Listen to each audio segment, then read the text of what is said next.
You're listening to the Mind Flipping Podcast, where you'll find tools and tips to help you renovate and update your mind and life.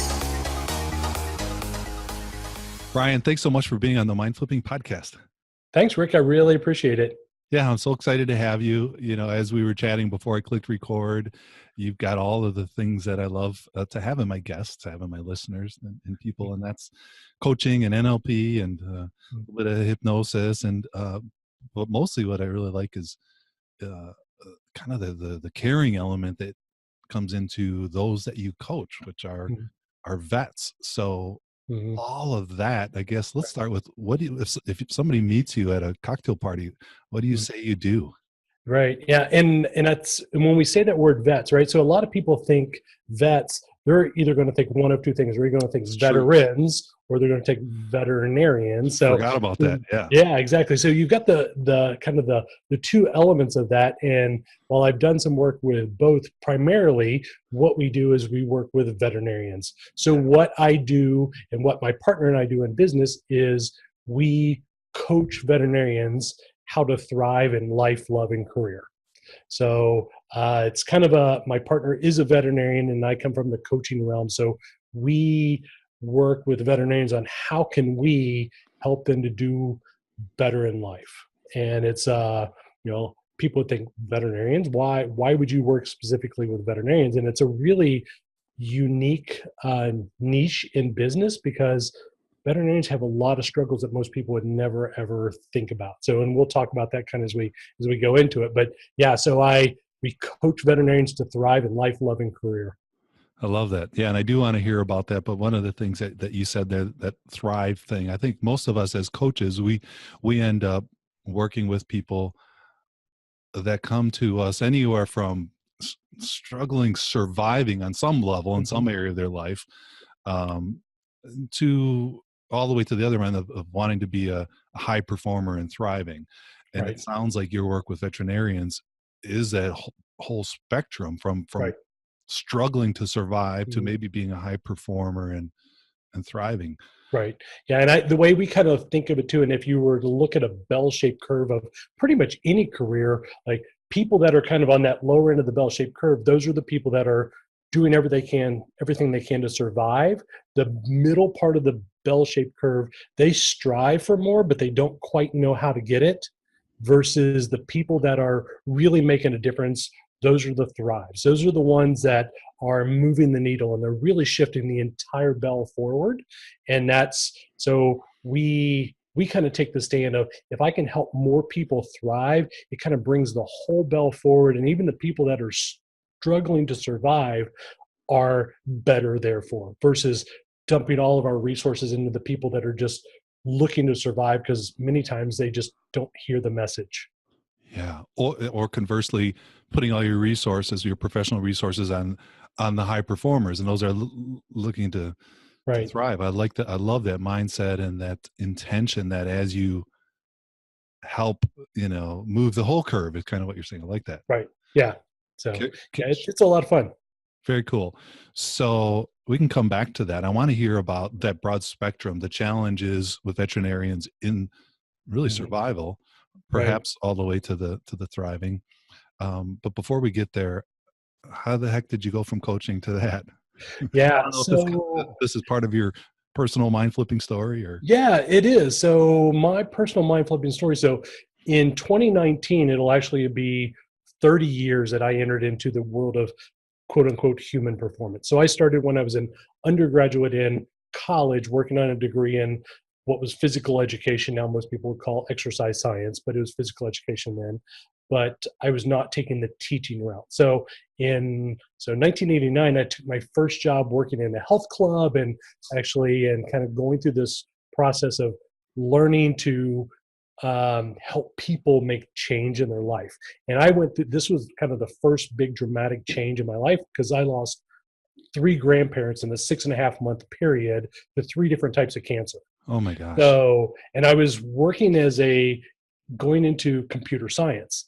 And I, at that point in time, said, I can't sit in front of a computer for the rest of my life.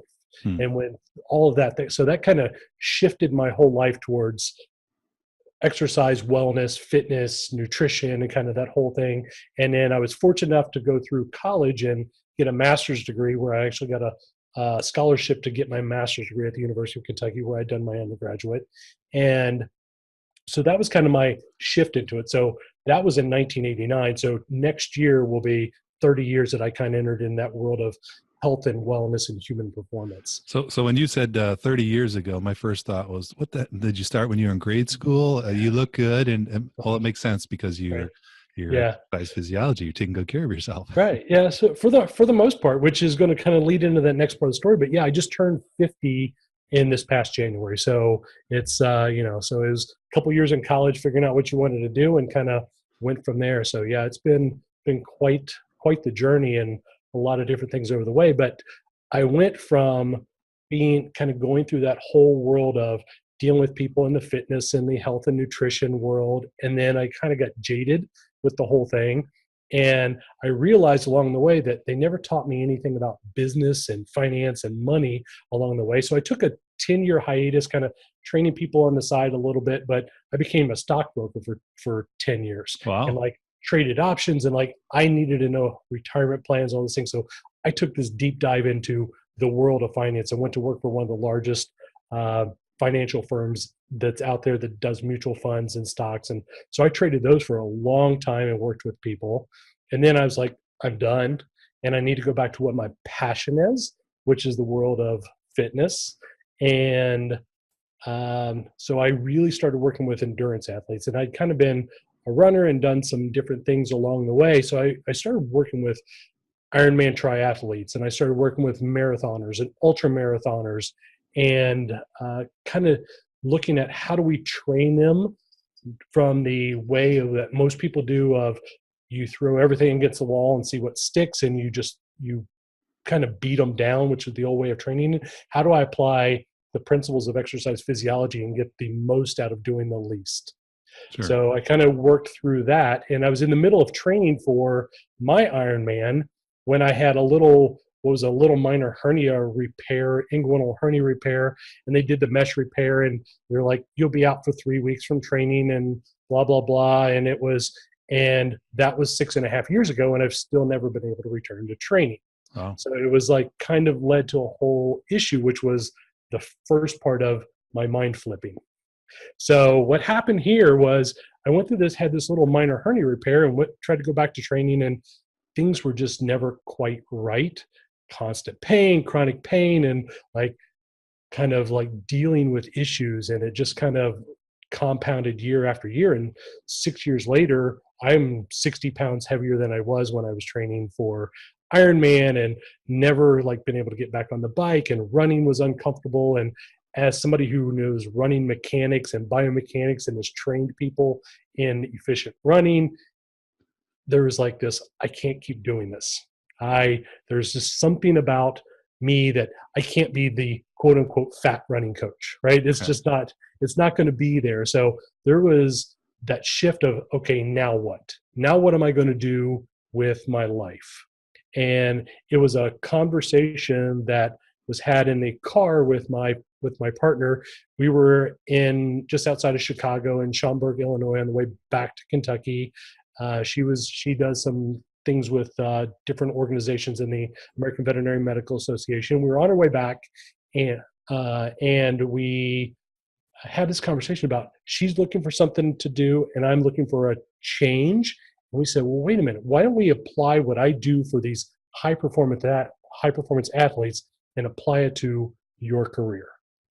And how do we take what I've done with these people and these executive coaches and executive athletes, how do I teach these veterinarians that they are high performance athletes? They just don't think of themselves that way, and they're paid to perform.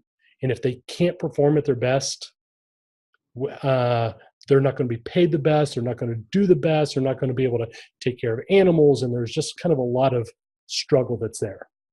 So that was my first really big shift in my life. Wow. So, and we kind of chose that, and this will kind of take into that veterinarian part, was most people would say, well, why veterinarians? Why would you pick them? But if you think about it, they're the only medical doctors that not only advocate for, but actually administer death. right? So, and then they got to sometimes take those feelings, they got to push them down Mm. and go see the new puppy or kitten in the next room, right? So they got to take those feelings, right, and just block that and go. We talk about, okay, there's, medical care for these animals, and they charge a lot.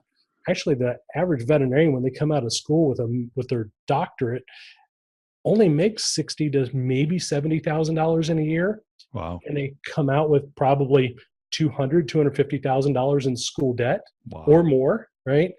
And there's a lot of struggles that are there. So they got this emotional. A lot of them gravitated to that career because people hurt them. People were mean to them. Maybe they're an introvert. Maybe they don't want to deal with people. There's a lot of things. So they shy away from the people and they gravitate towards animals. And end up having to work with people. And then they have to work with people. And then there's conversations around money. There's conversations around death. That's something that's part of your life every day, right? So nobody would ever, like, if you talk about a veterinarian, everybody thinks about puppies and kittens, yeah, right? Or ponies and horses and, all these great things.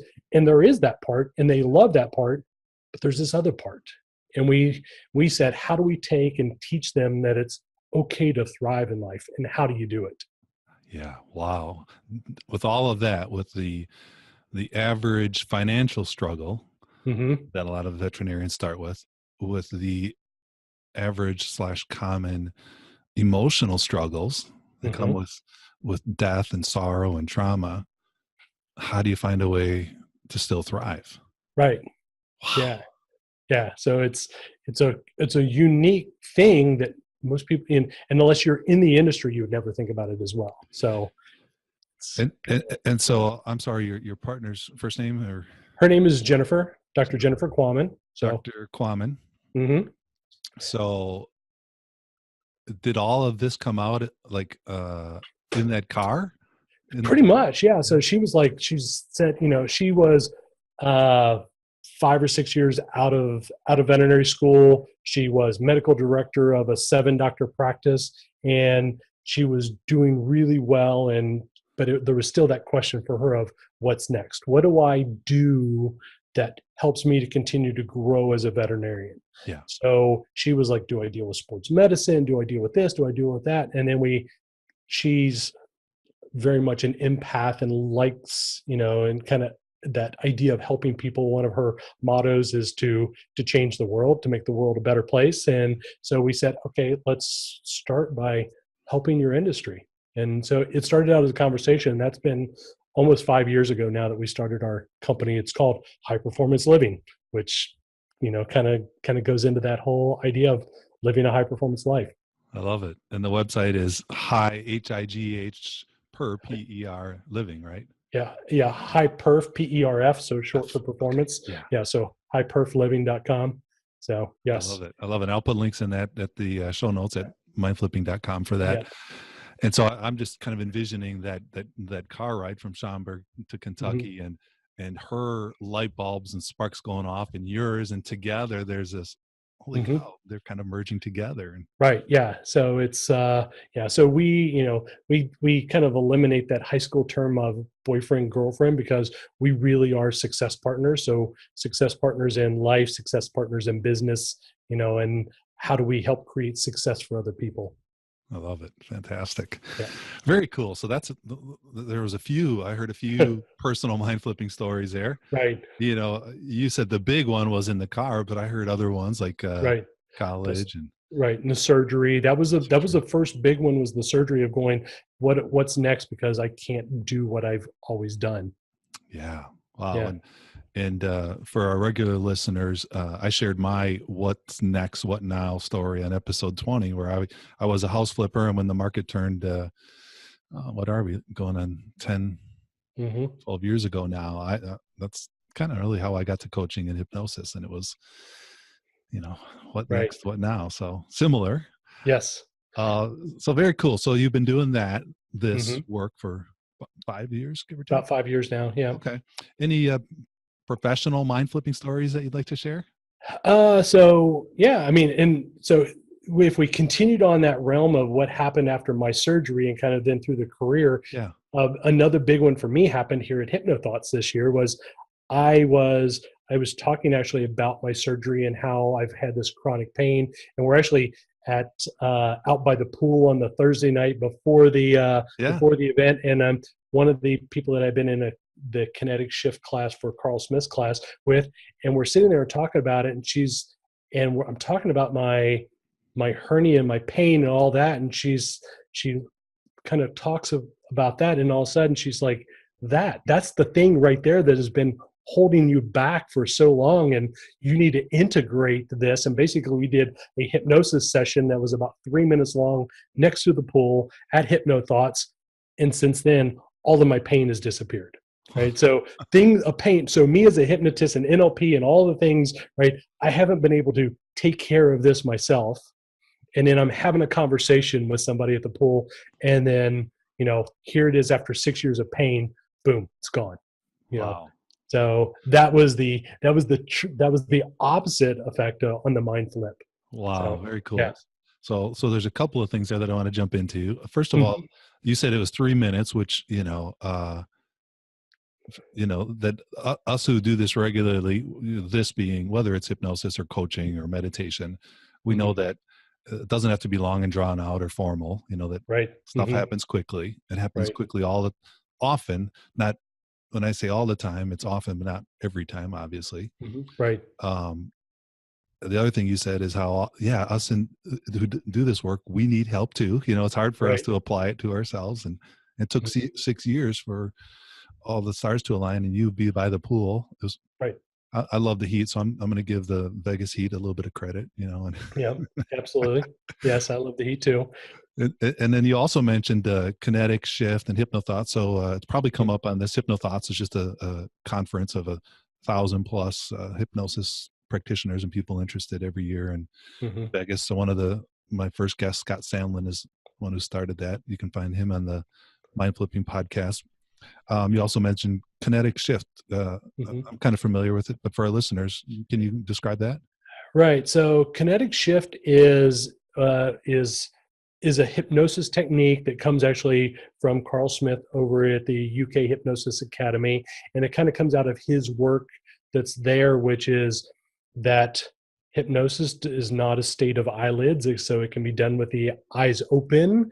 And so there's a lot of things, many times we'll do that rapid or instant inductions, things that are there so we can have more time to do the work. But really kinetic shift is, in some ways, it's an energetic type of thing. So you can actually, as you're talking to somebody, you can actually have them identify what where that challenge is or what that thing is that they're feeling. You may have them put a color in it, and there's different ways of doing it, but you actually may say, just in a way, like lift it out of them, and as they're looking at you, and they can feel the actual shift inside there. So there is a true kinetic shift in their body and a kinesthetic shift inside of them as they're doing it. So it's a really cool technique. What I love about it is that it's really, really fast. So, and there's kind of the different worlds in the hypnosis world. There's the progressive muscle relaxation. I'm going to take a long, long time to get there versus somebody who's ADD like me. I want things done quick. It's like, I don't want to have to sit there. Somebody's going, you're walking down the pathway, and my brain's going, no, I'm not. I'm already there. Exactly. I'm analyzing it, and I'm like, no, this is not it. So I love the ability to go through things very, very quick. Nice. And that was what kind of drew me to that type of a training as well. So, for our listeners that aren't familiar or as familiar with NLP or hypnosis, from just as you describe it, this process sounds more NLP than hypnosis, although they're very similar. Right. Yeah. There's definitely some NLP that's in there. Okay. Although the really cool thing about it is you can do it without ever having to say a word. So you can do it completely context and content free, and I like do that without a word. So, yeah, without a word. Yeah, you can put somebody in there and do everything without, so if somebody is visually impaired, somebody's hearing impaired, you can still work with them. I love that. Wow. Yeah. Now you've piqued my interest. That's cool. It's very, very cool. So yeah, it was something I was happy to spend some time with and go through. So yes. Very cool. So that is a tool in your toolbox. I know you mentioned some other tools that you Hmm. like to use, and I like to bring these things up: tools, techniques, processes for our listeners, whether they're very familiar with these fields of coaching, meditation, hypnosis, NLP, or not. Especially if they're not, because those can be kind of foggy, intimidating. Yet there are ways that we can access and tap into the power of our mind in a quicker way or in a regular way. And most of these things we can train ourselves to get better at, Right. personally. So do you have anything you want to share?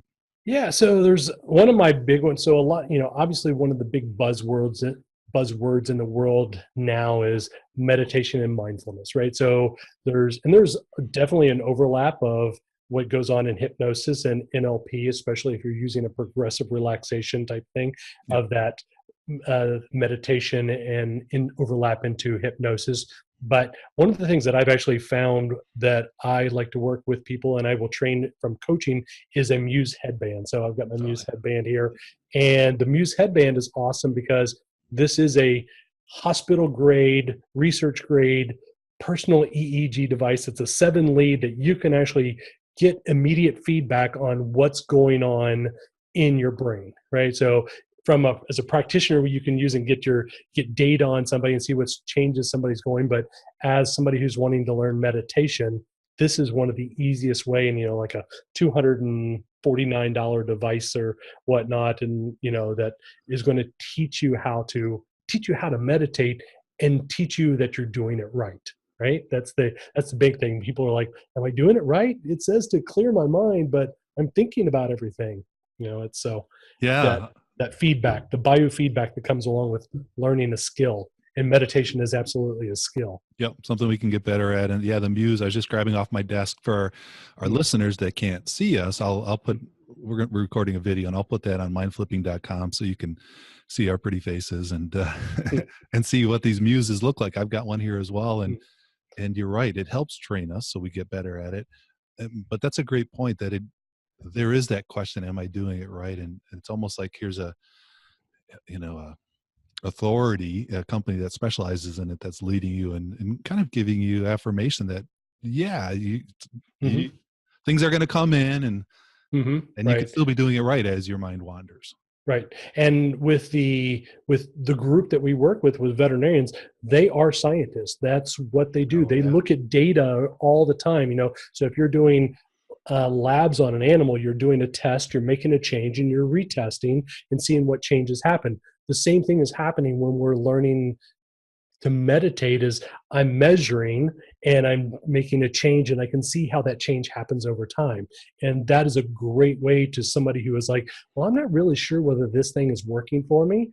And if you look at, a week, 2 weeks, 3 weeks, 6 weeks, 8 weeks, and you see the changes that have happened in the calm state, and kind of put those, subjective units of distress, the SUD that we a lot of times talk about in change work, is you can see that those things happen over time and the change that happens. Yeah.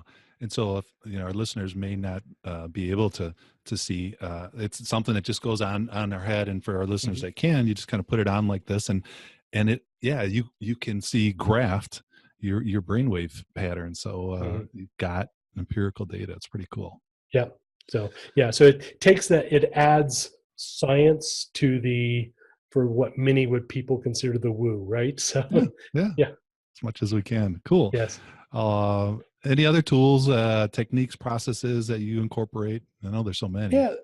Yeah, there's so many different ones. And we could sit here and talk all day. Probably the three big ones that I use as far as like beyond the Muse is like, I will use the mindscaping that comes from Mike Mandel out of Yep. Toronto. I love the mindscaping. It's an easy one to do so with distance clients and kind of help them make change. Obviously, the kinetic shift that can be done virtually as well as in person, which is really kind of cool too when you think about making an energetic shift over a Skype call, right, or a Yeah. Zoom call. SciTap, which comes from Kevin Lay, also out of the UK, and which is actually not tapping, although there can be part of that is actually psychosensory techniques and principles is where PSYTAP comes from. Okay. I'm not a PSYTAP practitioner, but I've learned many of the techniques that he uses from Kevin. So it's a really cool technique, and it's like, how can I make change? He kind of identifies himself as the lazy therapist. So it's like, how can he like make change the quickest, because he wants people in and out and done and never have to come back. Yeah. So that's the PSYTAP. I love that. I've heard of all those. I'm familiar with them in some ways. Familiar with Mike Mandel and Mindscaping a little bit. But for our listeners that don't want to take classes, that they're looking for something quick and easy and maybe, simple, like you said, because we're all lazy to some degree. We want, right. Do you have any little tools, tips, strategies? Yeah. So, and probably the easiest one for me to think about for a lot of people is just dealing with daily stress. And this is one that I learned from Kevin Lay. And basically, if you take your first two fingers on, it doesn't matter which hand, and you basically make the infinity sign on your forehead. Okay. And if you do that about 30 seconds, so you can kind of count and do that. But what you're doing there is you're actually stimulating the pineal gland and the pituitary gland, which releases oxytocin, which actually is a primary, so it binds to the receptors instead of cortisol. So basically, when you're releasing oxytocin, you're now not able to bind cortisol, so your body is in a less stressed state. And then when you go through at night when you sleep and you've kind of eliminated that, your brain goes through what's called synaptic pruning. So meaning you're getting rid of the pathways that you don't need anymore, which could be stress pathways. So that's something that you do where you're releasing more oxytocin. You're not going to be nearly as stressed, and boom. So you can so if you've got somebody who is a highly stressed person, or you've got a student, or you got somebody that's in front of you that is really, really stressed, there's other really easy ones. But if you just have them make the infinity sign on their forehead and count to 20 as they're doing it, they've released oxytocin and now they're not stressed. I love that. I haven't heard of that. See, that's what I love about my guests. Yeah, it's one of the coolest things ever. Yeah. So, and I speak to a lot of student organizations in the veterinary field. So we speak at a lot of the students, to the students themselves. The student organizations themselves will many times bring us in and talk. So I will teach these things because they need to know how to get rid of the stress super quick as well. Yeah. Awesome. I'm adding that to my toolbox. I share things like the emotional detox and anchor collapse and bilateral stimulation and tapping and right. But now I got another. Is that I'm assuming there's probably a YouTube video. Do you have anything, a link or something that I will look to see if I'll look to see if I have one. I've got some things that I don't know if I've ever seen Kevin do a video on that. Okay. He taught that one. I had learned it before, but he actually taught that at HypnoThoughts in one of his sessions that was there as well. So that was one I had seen it before, but I really implemented here recently, and it's really cool. So I don't know if there's a video on that or not, but maybe we'll see if we can find one. Yeah, and or Carrie, my wonder producer and editor, may be able to find it too. Right. Yes. And was that Kevin's talk on about being like a lazy therapist? The lazy therapist. Yeah, that was. I wanted to go to that. That was a great title. I'm like, yeah, I'm all about being lazy. Yes, exactly. Yeah, I love some of those things because for some, and and I'm not a PSYTAP practitioner, but I know many of them. And like when you can take people that have had, 5, 10, 15, 20 years of PTSD or trauma or fears or phobias, and you can collapse that in 3 minutes with some of his techniques. And it's like where they never come back, but people can't even physically get them back, and it's like, it's pretty cool stuff. Pretty cool, pretty powerful. And there's always, a inclination to think, well, somebody's been dealing with it that long, how can they get rid of it that quickly? Well, I like to remind them, it probably came pretty quickly, so get rid of it just as quick. Yep, exactly. So. Oh, there it is, the sound of spackling. Okay. Yeah, that means it is, for our new listeners, time for the spackle round. Time where we're going to fill in some holes for our listeners. So Ryan, are you ready for the spackle round? I am. All right, let's do this. So, Okay. first speckle round question. Do you have a word or phrase of the day that you'd like to share? I do. My word of the day is actually edutainment. So it's combines education with entertainment because, we're in such that ADD society anymore. And there's so much like education and, and especially traditional education tends to be not the most exciting. Um, so when you can combine education with some form of entertainment, obviously what we're doing here and our banter back and forth is some form of edutainment. So that's how I like to present things. So when I'm talking, I'm speaking at a conference or anything, it is all about edutainment. I love it. Yeah, I probably have heard that, but now it's going to stand out. Ryan's going to come to mind when I think edutainment. Perfect. I, I Yes. I like you, put on talks and I guess my approach is the same. I incorporate a number of different things, and now I have that phrase. I'm There you go. edutaining. Yes. I love it. Excellent. All right, another speckle round question. Okay. Is there a common belief in your field that you disagree with? I think, and we've actually kind of covered this. So one of the big ones is that change takes a long time, and really, it's change doesn't take long to get to change. Happened for most people instantly, and we can usually get there as well. But what most people really aren't looking for is change. They're looking for transformation, right? So Okay. change, just by definition, is transient, Yeah. and they really want transformation. Like if I help somebody lose 5 pounds and they lose 5 pounds, they've made a change. But if they gain 5 pounds back, they also made a change. Versus they want to lose 5 pounds and actually transform so that they never gain it back. That's awesome. That's awesome. I've brought that up on this podcast. I've done some trainings through HPTI, Hypnosis Practitioner Training Institute, and some other ones, and I think it's important to bring up that that change is easy. I've heard the expression and I've shared it. It's kind of like jumping in the air. It's easy to jump, but staying there is the hard part. And making change is easy, but staying there and the transformation. So lasting change is what can be more difficult. And Right. But it starts with change. And as you mentioned earlier, for people that have, whether it's PTSD or have had a habit, an issue, a challenge for years, change can happen quickly, and that change can turn into lasting change or transformation. Mm-hmm. Excellent. So change versus transformation. Right. Fantastic. All right. Another speckle round question, kind of similar in some ways. Is there a something that you don't believe now that you thought you always would? So I used to always think that you actually kind of have to do it on your own. You have to be all, do all. And now what I've learned is that it's not something, you don't do it all on your own. You're not successful on your own. It really takes other people. It's learning to offload the things that you're not good at instead of spending a lot of time learning the things that you're not good at and, maybe moving the needle a little bit. I want to focus on the things that I'm really, really good at. And so I've learned that I can't do it on my own. And sometimes that's still a struggle because we still get in the mindset, oh, I can do that, or I can save $20 by doing that on my own. And it's what I look at from what I charge on an hourly rate versus doing something that saved me $20, I could have made a little bit more money versus spending the $20 to get it done. Yeah. Those can be difficult decisions to make, because obviously there's more than just the value of your time and the money you made. There's benefit in learning something new and trying something new and variety. Right. Right.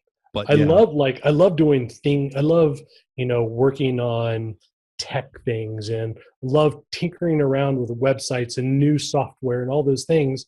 But if I'm implementing that in my business, it's great to know some of the basics about it, but I really don't have the time to become the expert in how do I implement all that in my business. Yeah, it's the smarter decision is to dip your toes, not your whole body into it. Exactly. Yeah. I want to be smart enough that whoever I'm having do the job, that I can actually converse with them and I know that they're doing the right job, but I don't need to know all the little details that they're doing. The how, really. Yeah. Yes. Yeah. Just the result. And yeah. Good. Excellent. I like it. All right. Another speckle round question. Mm-hmm. And this is where Carrie can edit out this long pause because I'm finding next question. So is there something I like to have my guests offer if something comes to mind, just so our listeners understand that we all, as you mentioned earlier, you had some pain struggles, anything else that you're struggling with or dealing with now? So for me, I think part of that, again, the imposter syndrome that many of us deal with. So me as that health and wellness coach still in the industry that I'm working in. So as I go and as I speak and as we travel around and meet with clients and, present at large conferences, is because I am not where I used to be when I trained. So I am that 50, 60 pounds heavier, and I don't necessarily look like the epitome of personal wellness right Sure. now. So, which kind of goes with that whole six years of pain and everything else, which is that now that regaining my momentum, regaining and reestablishing who I am and moving the needle forward for myself. So that's my struggle as far as the imposter syndrome of it. But now that I've kind of made some changes and I've worked with, again, actually the same hypnotist that I was having the conversation that was from my pain at HypnoThoughts. We've done some work, and actually that's now for me, my personal wellness motivation is upping, and that's something that I even personally started working on this week. But has been a struggle for a long time of that imposter syndrome. Awesome. Well, I appreciate you sharing that and being vulnerable enough to share that. And something I know a lot of our listeners, myself included, can relate to, and on different levels. What I heard is kind of reassessing and almost kind of redefining your self-identity a little bit. Yeah, there's definitely a lot of that of who am I? What do I want? I can't necessarily go back and be who I was when that 5 or 6 years ago when I was a Ironman athlete and sponsored athlete and all these things to at 50. So that was at 44, and now at 50, can I get there? Yes. Is it a road to get there? But now it's like that's not my goals. That's not what I'm looking for. I still want to be a person of inspiration and that, but so it is a reassessment of who I am and where I want to go. Awesome. Again, thanks for sharing that, and for our listeners are from all over the world, all different ages, all different professions. And for me personally, to have a 50-year-old to recognize that, we can constantly be reassessing. And I know there are people whether they're listeners or not, in their 60s, 70s, and 80s, that as life changes, how we view ourselves changes. And Mm-hmm. cool thing is it all comes back to up here. We have the ability to choose how we view ourselves and our world, and Right. which is awesome. Yes. Thank you. So perhaps similarly to that, current struggle, if you had a get out of jail card, just a little card that you pull out of your wallet that had a phrase or a word or something that helped you kind of get out of your own way, Mm-hmm. what would it say? Ah, so so I, so when I was kind of thinking about this one and kind of Yeah. that get out of jail card, so there was actually something that really didn't apply to that came to mind. Yeah, go ahead. So this is kind of my funny offshoot of that is that Good. the get out of jail is like when the apocalypse, the zombie apocalypse, whatever you will say hits. Yep. My get out of jail free card is the fact that I have a veterinarian as a partner, because they know how to do surgery, they know medicine, they know everything else, they know how to administer drugs, they know how to suture, they know how to do all this and solve problems along the way, so that I basically have my get out of jail free card is when the zombie apocalypse happens, I have a partner that knows how to take care of me and us and all of the things that we need to do. So I don't necessarily need the regular MD. I've got one that knows how to work on many species. Even better. Wow. Yes. I love So it. something just a little off the wall fun thing. I love it. But does she know how to swing a shovel into the middle of a zombie head? Yes. She would. Yeah. Yep. So yeah, we actually here even in a couple of weeks, there's a foundation here that we're actually going to be going and doing a sporting clays charity event that we shoot at every year. So it's one. So she knows how to wield a shotgun as well. So She's got the whole package. I like yeah, it. yeah. I like it. So. That's awesome. Well, good. So let's, on that note, the note of humor, let's wrap things up. And but before we do you have a request for our listeners? Yeah. So I think my big request for the listeners is, so if you have animals and as you're thinking about those professionals that take care of your animals, whether it be a veterinarian, veterinary technician, assistant, any of those that are working with your animals, and you should definitely be, just as you take care of yourself and visit a medical doctor, your animals should be getting regular care as well. But those people, they're not there just what they're charging for, what you're going to see them for. They're not there just for the sake of the job. They're there because they love animals, and they deal with a lot more that you would never expect them to. These are people that are having to deal with death. These are people that are having to, as we said earlier, administer death. There's a lot of stressors in their life, and they don't get the option of many times dealing with insurance companies, like where that stuff is paid for. You have to pay for it out of your pocket to take care of your animal. So I'd say be kind to them, because they're one of the higher depression and suicide rate among all medical professionals. And by kind of dealing with them, they're invested in your animal, and they're invested in the care, and really be kind to them. They want to be kind to you, and they really hope that you're kind to them as well. Wow, that's a great request, and thanks for that reminder. I mean, I know we shared it earlier, but you just kind of double down, if you will, both on the fact that the suicide and depression rates are high, and and you just made me realize, they deliver bad news on a couple of levels. There's the expense, and then there's the bad news. Right. Yeah. And we forget, that probably, as you mentioned, most of these people are just loving, caring people that get in this for reasons from the heart, not necessarily the head, which would be the money. Right. Yeah. They're definitely not in it for the money. I can tell you that. Yeah. It's they have some very unique challenges as a profession. That's a great request. Well, we'll trumpet that from the cliffs and the rooftops, that thank them and be kind to them. I love that. Yep. Awesome. Well, thank you so much, Ryan Smith. I appreciate all that you've shared. We packed a lot in, a lot of different tools, techniques, and strategies. We did. Yeah, that was fantastic. And what's the best way for somebody to get hold of you? So there's a couple different ways. So if you know somebody in the veterinary field, probably the easiest one, we have a website that's just howveterinariansthrive.com. That's can get some really basic information. Our main website is highperfliving.com. So HIGHPERF living.com. That's kind of our main website. And that'll actually be migrating here before long with some updates and rebranding. But that is that's kind of the easiest place to get in touch with us. And then, so even as somebody who's not a veterinarian, obviously you can do some work there as well. But that's primarily who we're working with. Awesome.